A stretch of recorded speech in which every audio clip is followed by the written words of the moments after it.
বলেন সালাম সালাম হাজার সালাম সকল নবীদের স্মরণে স্মরণে আমাদের হৃদয় রেখে যেতে চায় তাদের ওই জিহাদের কারণে। মোহাম্মদ বলেন সালাম সালাম হাজার সালাম। কোরআন হাদিসের কথা বলাতে সত্যের পথ চলাতে হাসি মুখে যারা দিয়ে গেল প্রাণ সেই স্মৃতি নিয়ে গে যাই গান তাদের বিজয় মরণে মরণে আমাদের হৃদয় রেখে যেতে চায় তাদের ওই জিহাদের কারণে। জিহাদ করতে কারা কারা রাজি আছেন দু হাত আল্লাহকে দেখান।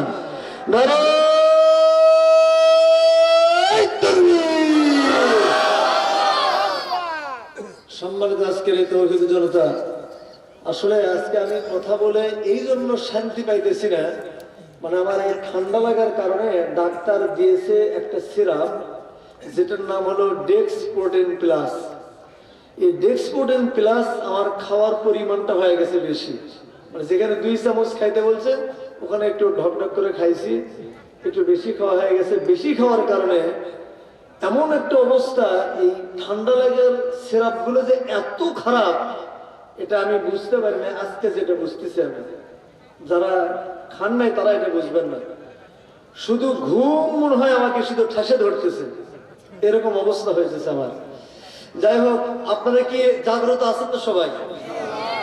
আধা ঘন্টা 30 মিনিট আলোচনা কি চলবে? আপনারা একটু উৎসাহ দিতে পারবেন তো ইনশাল্লাহ, যাতে আমার ভাঙ্গা মনটা একটু চাঙ্গা হয়ে যায় আপনাদের ভাবসাব দেখে। কি পারবেন তো ইনশাল্লাহ? আলহামদুলিল্লাহ।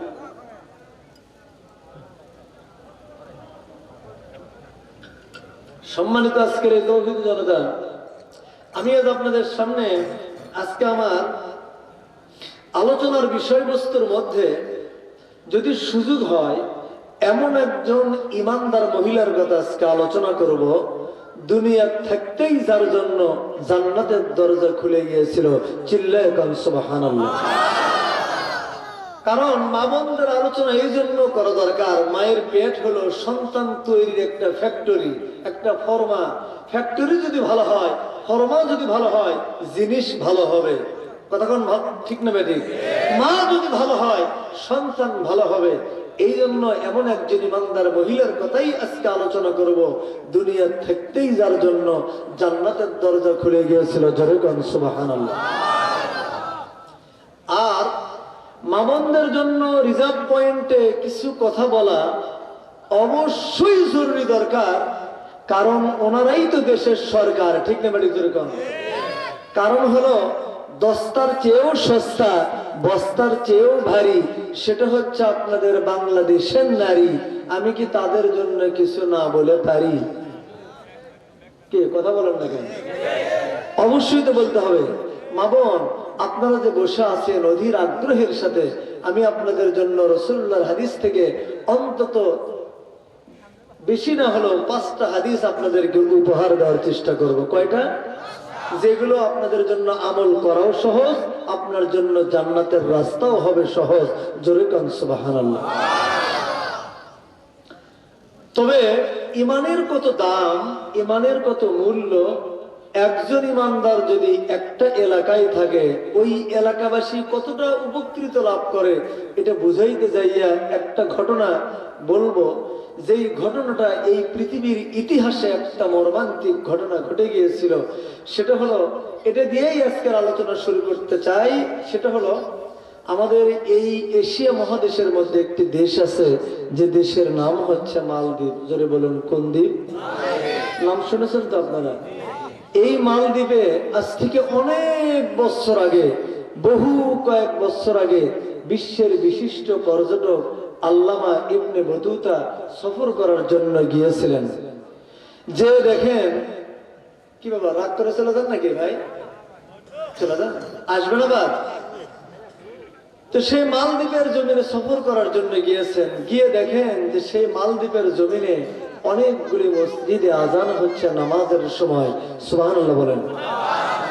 ইবনে বতুতা জিজ্ঞাসা করে, ভাইজান ও মালদ্বীপের মানুষেরা, কত দেশ আমি সফর করলাম, সব দেশের ইতিহাস আমার ডায়েরির মধ্যে লেখা আছে। এই মালদ্বীপে তো সাহাবায়ে কেরামের কোন জামাত আসে নাই, তোমরা কেমন করে ইসলাম কবুল করলে? তোমাদের এই মালদ্বীপের মানুষের ইসলাম নেওয়ার ইতিহাসটা একটু আমার কাছে খুলে বলো। মালদ্বীপের মানুষ তখন বলে, হুজুর শোনেন, আপনি বিশ্বের বিশিষ্ট পর্যটক আল্লামা ইবনে বতুতা, ভালো করে শুনে রাখেন, আমাদের এই দেশের মধ্যে কোন মানুষ লা ইলাহা ইল্লাল্লাহ মুহাম্মাদুর রাসূলুল্লাহ বলা জানতো না, তবে একজন হাবেশ সাহেবের উসিলায় গোটা মালদ্বীপের মানুষ কালেমা পড়ে মুসলমান হয়েছে। একটু জোরে বলা যাবে কি সুবহানাল্লাহ? কয়জন হাবেশ সাহেব? জিজ্ঞেস করলেন হাবেশ সাহেবের বাড়ি কোথায়? বলা হলো বাড়ি এই দেশে। ইবনে বতুতা তার ডায়েরির মধ্যে লিখেছেন, ওই হাবেশ সাহেব সৌদি এলাকা থেকে চীন দেশে যাওয়ার পথে রাস্তার মাঝে প্রতিকূল বাতাসের কারণে, ঝড় তুফানের কারণে নৌকাটা ভেঙে যায়। নৌকা ভাঙ্গার কারণে সমস্ত লোকজন মালমাত্তা সহকারে ডুবে যায়। ওই হাবেশ সাহেবের নাম হাফেজ আবুল বারাকাত রহমাতুল্লাহি আলাইহি। নামটা মনে রাখবেন। কি নাম? হাফেজ আবুল বারাকাত। কি নাম?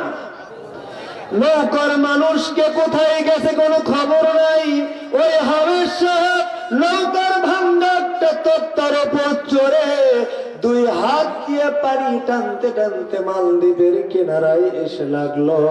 একটু সুস্থ হওয়ার পর হাবেশ সাহেব চিন্তা করে, আমি তো ছোট্ট মানুষ, মোছ নাই, দাড়িও জ্বালায় নাই, একেবারে ছোট্ট মানুষ, তবে অনেক জ্ঞান বুদ্ধি আছে, কিশোর ছেলে, নওজোয়ান। হাঁটতে হাঁটতে মালদ্বীপের কোন ধনী বাড়িতে না যাইয়া এক গরিব মানুষের বাড়িতে গিয়ে বলতেছে, বাড়িতে কে আছেন গো? বাড়ির ভিতর থেকে এক বৃদ্ধা মহিলা বের হয়ে এসে বলতেছে, বাজান তোমার বাড়ি কই? কয়, বাড়ি যেখানেই হোক না কেন, আমি বড় বিপদগ্রস্ত, আপনার বাড়িতে আমি একটু থাকতে চাই। এবার বুড়ি রাখতে বলে, ও গো আল্লাহর বান্দা, আমি এতই গরিব মানুষ, মেহমানকে খাইতে দেওয়ার মতো কোন সামর্থ্য আমার কাছে নাই। ও বিদেশি মেহমান, আমার স্বামী বেঁচে নাই, উপযুক্ত কোন পুত্র সন্তান আমার নাই, আমি কি দিয়ে তোমার মেহমানদারি করব? হাবেশ সাহেব বলে, বুড়ি মা, আপনার চিন্তা করতে হবে না, আমি কি খাবো, কি করব, গায়ে যতক্ষণ পর্যন্ত বল আছে জঙ্গল থেকে খড়ি কেটে নিয়ে এসে আমি নিজেও খাবো, আপনাকেও কিছু দেওয়ার জন্য চেষ্টা করব। মা, খানা পিনার চিন্তা আপনার করতে হবে না। বইয়ের বাড়িতে হাবেশ সাহেব থাকে আর জঙ্গল থেকে খড়ি কেটে নিয়ে আসে। দেখতে দেখতে 6 মাস পার হয়ে গেল। এই বইয়ের সাথে এই সন্তানের একটা সম্পর্ক কায়েম হয়ে গেল। নিজেও খায়, বুড়িকে ওই খড়ি বেচায় কিছু পয়সা দেয়। বুড়ি এবং হাবেশ সাহেবের দিন সুস্থ মতো চলে যায়। কিন্তু বুড়ির একটা মাত্র কন্যা ছিল বাবা, অত্যন্ত সুন্দরী রূপসী যুবতী কন্যা। এই কন্যা নিয়েই হলো বড় বিপদ। আমি জানতে পারলাম বহু মায়ের জাতি এসেছেন বক্তৃতা শোনার জন্য। মাগো, আজকে অবশ্যই আপনাদের সম্পর্কে কিছু কথা বলবো। চেহারা যদি মানুষের সুন্দর হয়, গরিবের ঘরে যদি সুন্দরী নারী পয়দা হয়, গরিবের ঘরে যদি সুন্দরী মিয়া পাওয়া যায়, ওই গরিবের ঘরের সুন্দরী নারীর প্রতি অনেকেরই নজর পড়ে। যেরকম ঠিক না বেঠি? মুসলমান বন্ধুরা আমার খেয়াল করেন, হাবেশ সাহেব কিন্তু বিয়ে করতে চায় না সুন্দরী মিয়াটাকে, দেখতে দেখতে 6 মাস যখন পার হয়ে গেল বাবা, এই 6 মাস পরে একদিন হাবেশ সাহেব আসরের নামাজের টাইমে দেখে, কোন সময়? আসরের নামাজের টাইমে দেখে বুড়ির বাড়ির ভেতর কান্নাকাটির আওয়াজ।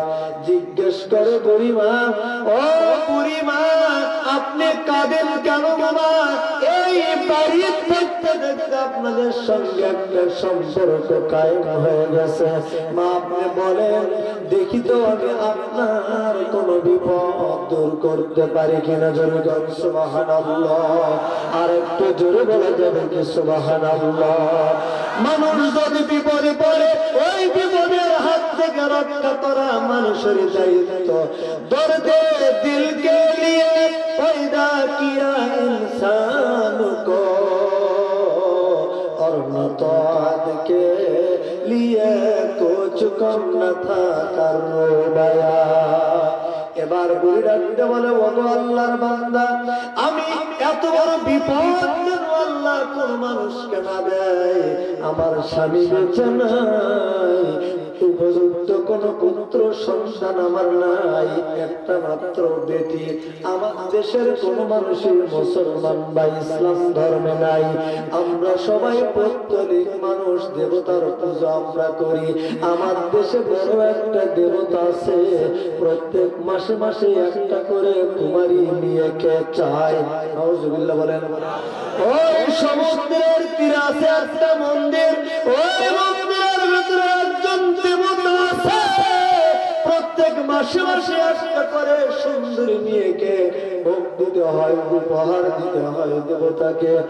আর সকাল বেলায় দেখা যায় ওই কুমারী মহিলার লজ্জাস্থান থেকে রক্ত বের হচ্ছে, আর ওই কুমারী মেয়েকে তাজা পাওয়া যায় না। মুর্দা অবস্থায় মন্দির থেকে বের করে এনে আমরা তাকে দুনিয়ার থেকে বিদায় করে দেই।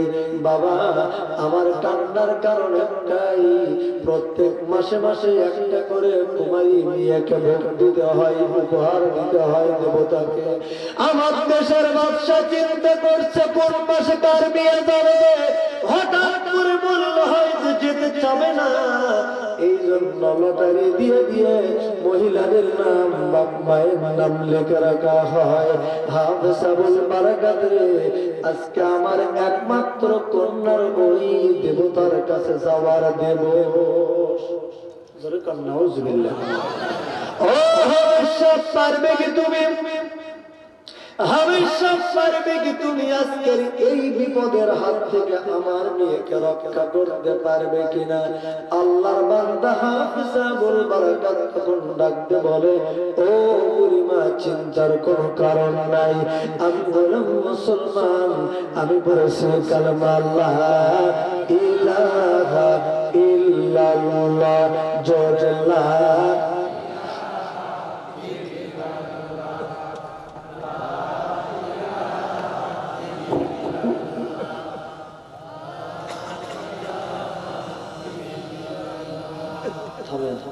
আমি আপনাদের মেহমান, আপনারা আমার মেজবান। মেহমান হয়ে যে কথাগুলো বলবো আপনারা কি শুনবেন? যা বলবো তাই শুনবেন। যদি বলি একটু দাঁড়ান না, তাহলে কি দাঁড়াবেন? সত্যি দাঁড়াবেন? দেখি তো আল্লাহ রাস্তায় একটু দাঁড়ান দাও। মা বোন, আপনারা একটু দাঁড়ান। এবার দুই হাত দুই দিকে একটু থাকি দেন, এর কারণ মুখে কোনো ঘুষে টুসে না লাগে। কোমরটা একটু নড়াচড়া দেন, বলেন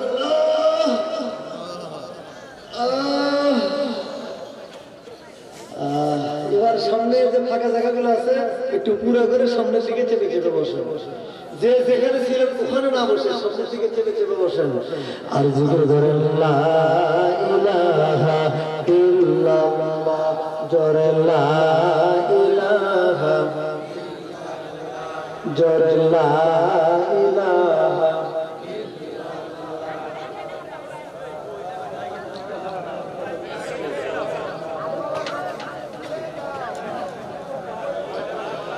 লা ইলাহা ইল্লাল্লাহু মুহাম্মাদুর রাসূলুল্লাহ,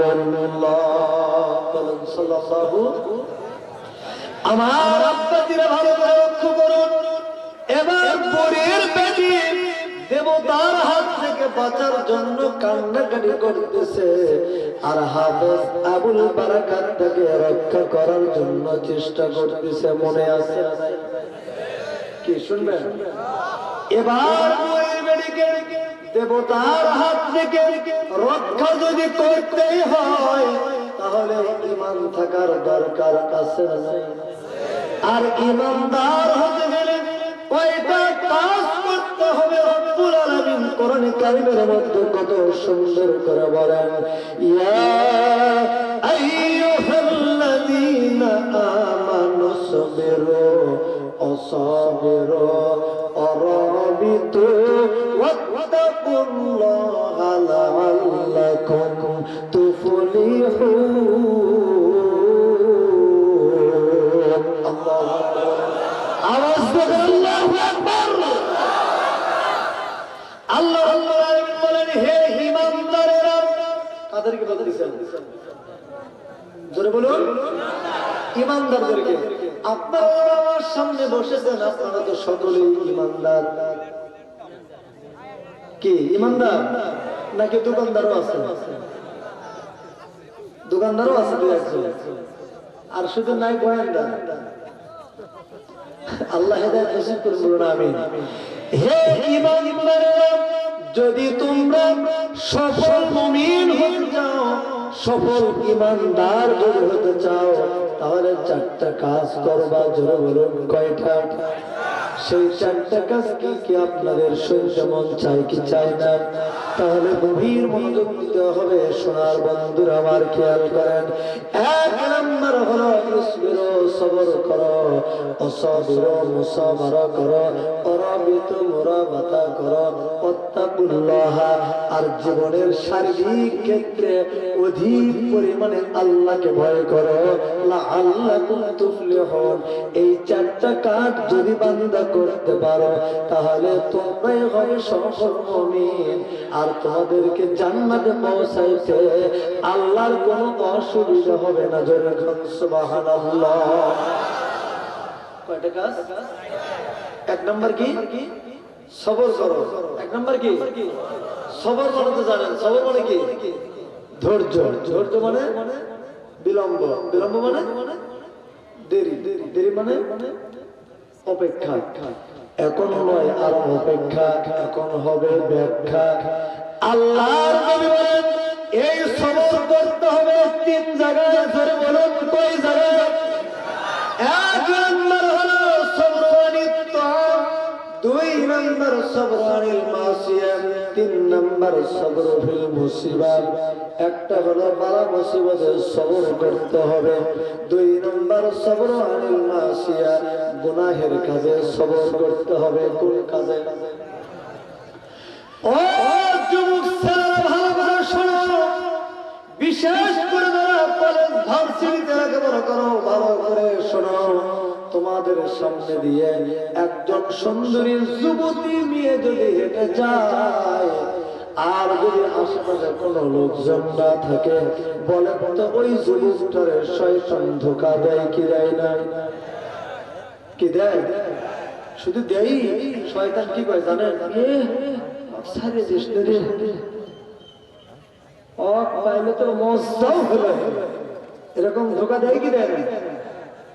আল্লাহর নবী বলেন, শেষ জামানায় এমন একটা সুখ আসবে, এমন একটা সময় আসবে, যে সময় এক একটা পুরুষের পেছনে 50টা করে নারী ঘুরে বেড়াবে। কয়টা করে? ভালো হবে না খারাপ হবে? ভালো হবে না। এই ওয়াজ এক জায়গায় করছি, বুঝলেন ভাইজান? এক যুবক ছেলে লাভ দিয়ে উঠছে, উঠে কয়, হুজুর, এক একটা পুরুষের পেছনে যদি 50টা করে যদি নারী ঘুরে বেড়ায়, তাহলে তো মজাও হবে হুজুর। আমি কয় কি রে, আমি তো একটা বউকে সমাজ বেড়াই না, আর কয় মজাও বলে হবে। নারীদের অত্যাচারে পুরুষরা কাছে রাখায় চলে থাকবে, এমন একটা যুগ আসবে। এই জন্য আল্লাহর নবী বলেন, গুনাহের কাজে সবর করতে হবে। কয়টা গেল? তিন নম্বর সবর আনিত তাআত, আল্লাহ পাকের ইতাআতের মধ্যে ইবাদতের মধ্যে সবর করতে হবে। ইবাদতের মাথা হচ্ছে নামাজ। ইবাদতের মাথা কি? এই নামাজটা কিভাবে আদায় করতে হবে রব্বুল আলামিন কোরআনে কারীমের মধ্যে কত সুন্দর করে বলেন, আল্লাযীনা হুম ফী সালাতিহিম খাশিউন। আল্লাহু আকবার। আওয়াজ দেন আল্লাহু আকবার। আল্লাহ বলেন, যখন তোমরা আল্লাহর নামাজে দাঁড়ায়া যাও, নামাজটা খুশু খুজুর সাথে ধৈর্যের সাথে নামাজের হুকুম আহকাম আরকান রুকু সিজদা যা কিছু আছে তোমরা সুন্দর করে করে আদায় করে দাও। আর এই সুন্দর নামাজের মধ্য দিয়ে আল্লাহ পাকের মেরাজ তোমাদের জন্য নসিব হয়ে যাবে। আর এই সুন্দর নামাজের খাতিরে আল্লাহ পাকের জাহান্নাম তোমাদের জন্য হারাম হয়ে যাবে। চিৎকার মেরে বলেন সুবহানাল্লাহ। قال رسول الله صلى الله عليه وسلم قلب شاكر رأس ساجد لسان ذاكر حرم الله عليه النار أو كما قال عليه الصلاة والسلام رواه البخاري। বুখারী শরীফের সহিহ হাদিস। আল্লাহ নবী বলেন, তিন ব্যক্তির জন্য দোজখের আগুন হারাম। কয় ব্যক্তি? শুনতে মন চাই কি চায় না? কি সকলেরই চায়? তাহলে গভীর মনোযোগ দিতে হবে। সোনার বন্ধুরা আমার খেয়াল করেন, এক নম্বর হলো কলবুন শাকিরুন। এই কলব দিয়ে যারা আল্লাহকে অধিক পরিমাণে ধন্যবাদ দিবে তাদের জন্য করে দোজখের আগুন হারাম। আল্লাহ পাকের প্রশংসা কেন করবেন না? এত সুন্দর আসমান বানাইছেন কে? তাহলে হাতটা বের করে সিংহের মতো গর্জন দিয়ে চিৎকার দিয়ে বলতে হবে, এই আসমান সৃষ্টি কার? মুসলমান ধরে বলেন, জমিন কার? বাতাস কার? পানি কার? আগুন কার? আমরা কার? বউ কার? আল্লাহর বউ আছে? বলতে হবে বউ আমার। বউ কার? বিয়ে করছে তোমরা, যারা বিয়ে করেন তারাও বলতেছে বউ আমার। রাগ করলাম তো না? ও আচ্ছা আচ্ছা, রাগ করছেন নাকি? তাহলে এত সুন্দর কথা বলার শক্তি দিলেন কে? দেখার শক্তি দিলেন কে? সেই আল্লাহর প্রশংসা কেন করবেন না? কবি আফসোস করে বলেন, এই নীলাকাশ, বলেন এই নীলাকাশ আর সবুজ পৃথিবী সবই তোমার দান। বলেন এগুলো তো বলাবে না আপনাদের মধ্যে। এখন একটা শিল্পী এসে গান গান, দেখবেন যে গান পারুক আর না পারুক, দর্শক ঠোঁট নাড়াবার করবে। কি ঠিক না ব্যাটি? অথচ বাংলাদেশের যতগুলো শিল্পী আছে, এই হারামজাদী শিল্পী সব মিথ্যা গান গায়। কথা কোন ঠিক না ব্যাটি? একটা গানও কিন্তু সত্য গায় না। ওই যে একজন গান গাইতেছে, কয় বেদের বিয়ে জোছনায় আমায় কথা দিয়েছে। গান আছে না আপনাদের এলাকায়? বেদের বিয়ে আছে আপনাদের গ্রামে? বেদের বিয়ে জোছনা আছে? তাই এই গানটা কি সত্য না মিথ্যা? কয় বেদের বিয়ে জোছনায় আমায় কথা দিয়েছে, মাহবুবী তার পেছন থেকে ঘাড় ধরেছে। বেদের বিয়ে কবে তোকে কথা দিল ভাই? তোর 14 গোষ্ঠীর মধ্যে দেখলাম বেদের বিয়ে নাই। কথা কোন ঠিক না? ঠিক গান যদি গাইতে হয় সত্য গান গাইবি, মিথ্যা কথা কেন বলবি? তোর কি চরিত্র খারাপ নাকি তোর বংশের দোষ আছে? মিথ্যা কথা কেন বলবি? সত্য গান গাইতে হবে। তাই সত্য গান কি শুনবেন? আব্দুল্লাহর পোলা মোহাম্মদ কথা দিয়েছে, কোরআন হাদিস শুনলে আল্লাহ জান্নাতে দিবে। ঠিক না? সত্য না মিথ্যা? বলবো না বলবো? আব্দুল্লাহর পোলা মোহাম্মদ কথা দিয়েছে, কোরআন হাদিস শুনলে আল্লাহ জান্নাতে দিবে। তাফসীর মাহফিলে আসতে তোমার লাগবে কতক্ষণ, কোরআন হাদিসের মাহফিলে যাইতে তোমার লাগবে কতক্ষণ। কোরআন হাদিস শুনলে বন্ধু ভরে যাবে মন। ঠিক তো বলেছো? এগুলো কি সত্য না মিথ্যা? তো সত্য গান আমার সাথে কি গাইতে পারবেন ইনশাআল্লাহ? বলেন, জীবন দিয়ে রাগব খোদা এই কোরআনের মান, এই নীল আকাশ আর সবুজ পৃথিবী সবই তোমার দান। জোরে বলুন, কার দান? কতদিন আল্লাহর প্রশংসা করবেন? কতদিন করবেন? যতদিন বুকে আছে প্রাণ আমরা গেয়ে যাব কোরআনের গান। বলেন, যতদিন বুকে আছে প্রাণ আমরা গেয়ে যাব কোরআনের গান। দুটি মনে মনে মেলন হলে খোদারি স্বর্গ সৃষ্টি হয়।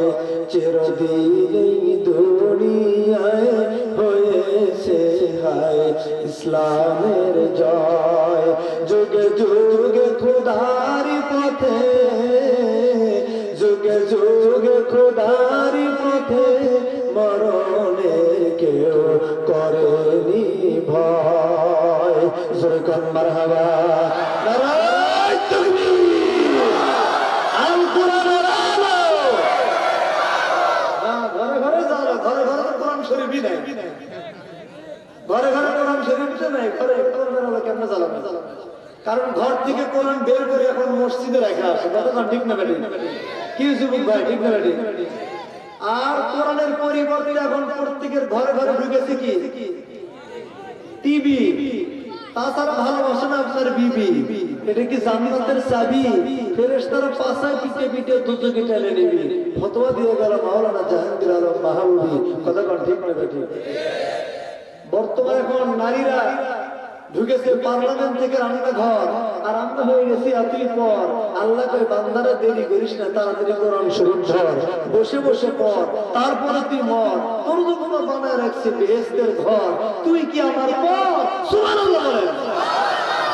আমরা যদি কোরআন শরীফ ধরি, বসে বসে পড়ি, ছেড়ে ছেড়ে যদি সিগারেট আর বিড়ি, মুখে যদি রাখি দাড়ি, আল্লাহ কয়, বান্দারে তোর জন্যই তো বানায় রাখছে বেহেশতের বাড়ি।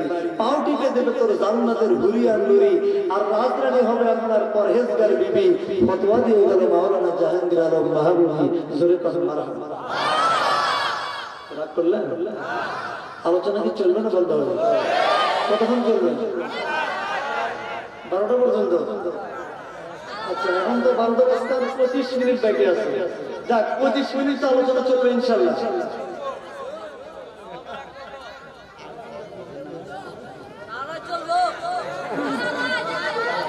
না, যেহেতু শীতের রাত, আপনাদের ধৈর্য বেশি, ধৈর্য কষ্ট দেব না। 25টা মিনিট আলোচনা করবো ইনশাআল্লাহ। এর মধ্যে যদি আলোচনা বাকি থাকে পরবর্তীতে আসা হবে ইনশাআল্লাহ। আমার বন্ধুগণ, তাহলে কয় ব্যক্তির জন্য দোজখের আগুন হারাম? এক নাম্বার চলে গেল কলব দিয়ে যারা আল্লাহকে অধিক পরিমাণে ধন্যবাদ দিবে। 2 নাম্বার রাসূল সাজিদুন, এই মাথা দিয়ে যারা আল্লাহকে সিজদা করবে তাদের জন্য করে দোজখের আগুন হারাম। আপনারা কি সুবহানাল্লাহ বাড়িতে গিয়ে বলবেন? তাহলে কি দিয়ে কাকে সিজদা হবে বলেন তো?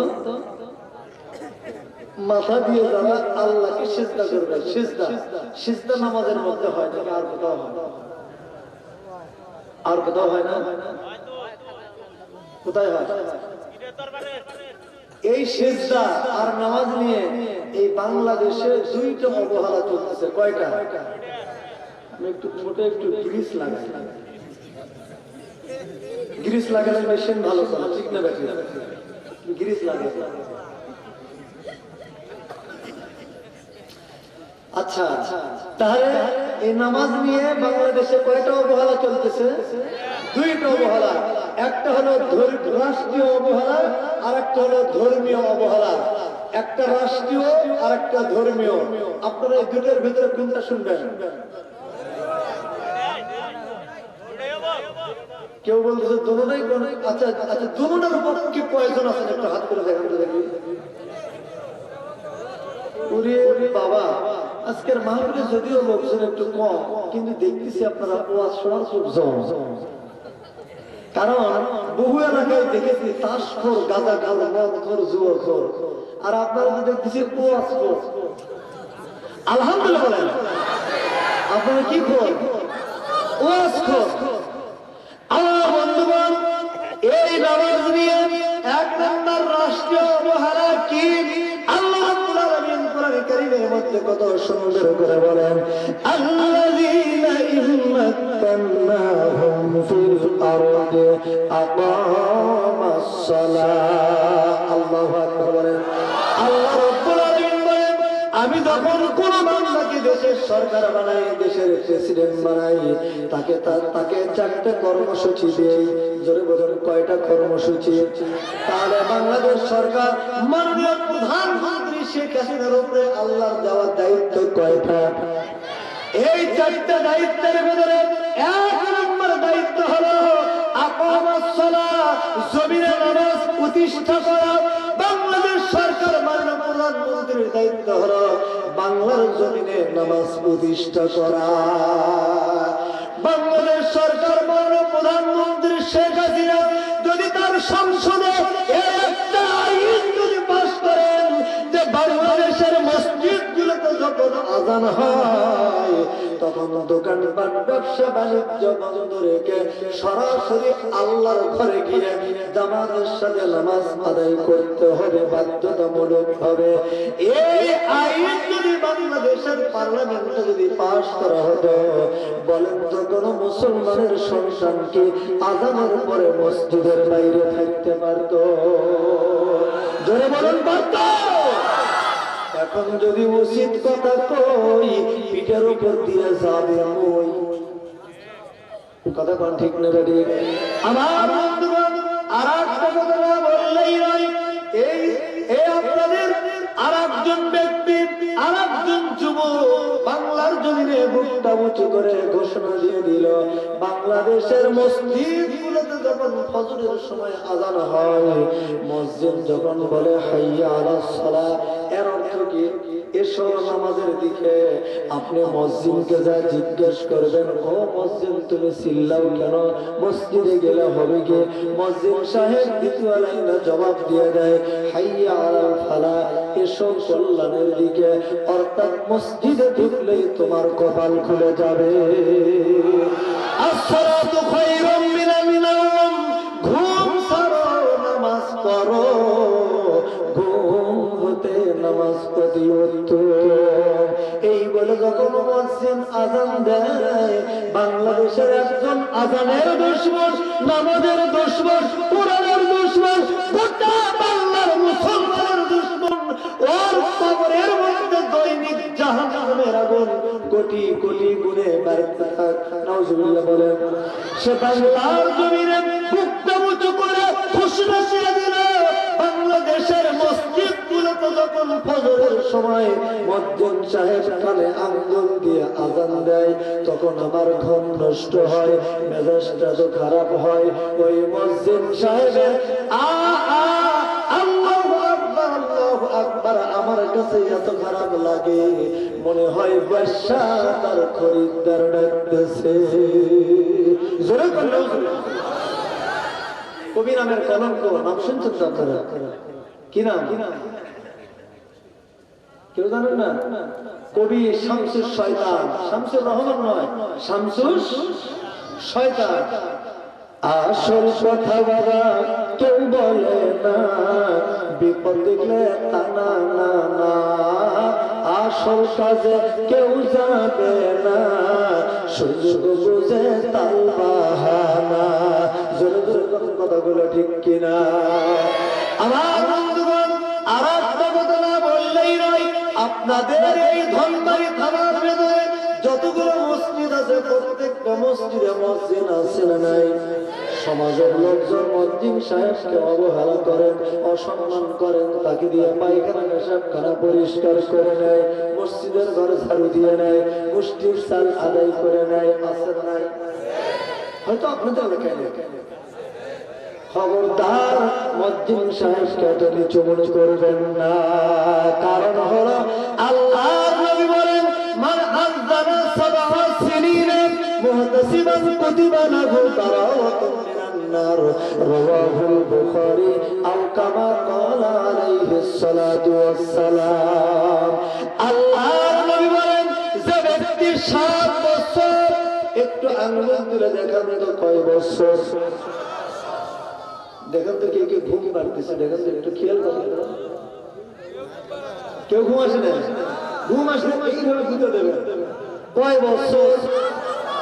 যে ব্যক্তি 7 বছর, আল্লাহর নবী বলেন, যে ব্যক্তি 7 বছর আল্লাহর ঘরে ইবাদত মনে করে আযান দিবে, বেতনের বিনিময়ে নয়, ইবাদত মনে করে আযান দিবে, কয় বছর? মুহতাসিবান কুতিবা লাহু বারাআতুন মিনান নার। আল্লাহর নবী বলেন, ওই মুয়াজ্জিন সাহেবের জন্য জাহান্নামের আগুন হারাম। তাহলে 7 বছর আযান দিলে দোজখের আগুন কি হয়? জোরে বলুন কি হয়? এবার একটু কথার জবাব দেন। 7 বছর চেয়ারম্যানগিরি করলে দোজখের আগুন হারাম হয়, শুনেছেন কি জীবনে? 7 বছর এমপিগিরি করলে, মন্ত্রীগিরি করলে, মেম্বারগিরি করলে দোজখের আগুন হারাম হয়, শুনেছেন কি জীবনে? দোজখ আরো ওয়াজিব হয়। দোজখ আরো কি হয়? সবার জন্য নয়, সব চেয়ারম্যান মেম্বার না। কোন চেয়ারম্যান জানেন? তুমি চেয়ারম্যান হইয়া করবা কি, মেম্বার হইয়া করবা কি? ভিজিয়া কাটে বেদবার কাছে টাকা লইছনি। কি কথা বলেন? ঠিক না? কলবেতে ঢুকেছে গো তোমার দারুণ শয়তানি। ঠিক না? অবস্থা তো খারাপ, একদল আরেক দলকে সাইজ না করা পর্যন্ত ছাড়ে না। কি ঠিক না? রাগ করতেছেন আপনারা নাকি? এটা বলা বাদ দেবো। এই জন্য একজন কবি আফসোস করে বলেন, কয় দেশের বাজে 12টা, ওদের হয় ভুঁড়ি মোটা। দেশের বাজে 12টা, ওদের হয় ভুঁড়ি মোটা। ওরা যে দেশের নেতা, শক্ত কথা কেউ নাই বলিবার। চারদিকে দেখি শুধু অন্ধকার, চারদিকে দেখি শুধুই অন্ধকার। ঠিক বলবো না? বাচ্চা কারা কারা শুনলে সাহায্য দেখা। আমরা তো আচ্ছা বোকা, বারে বারে খাই যা ধোকা। ঠিক আছে? আমরা তো আচ্ছা বোকা, বারে বারে খাই যা ধোকা। ওদের ওই ধোকার পিছে শুধুই মিশে চলেছি বারে বার। চারদিকে দেখি শুধুই অন্ধকার, চারদিকে দেখি শুধু অন্ধকার। ঠিক? এই গেল রাষ্ট্রীয় অবহেলা নামাজ নিয়ে। কয় নাম্বার? এবার একটু আসো, এই নামাজ নিয়ে ধর্মীয় অবহেলা বাংলাদেশে আসরা নাই। সিস্টেম কিরকম? ওই যে কয় ব্যক্তির জন্য দোজখের আগুন হারাম? 3 ব্যক্তি। কয় ব্যক্তির জন্য?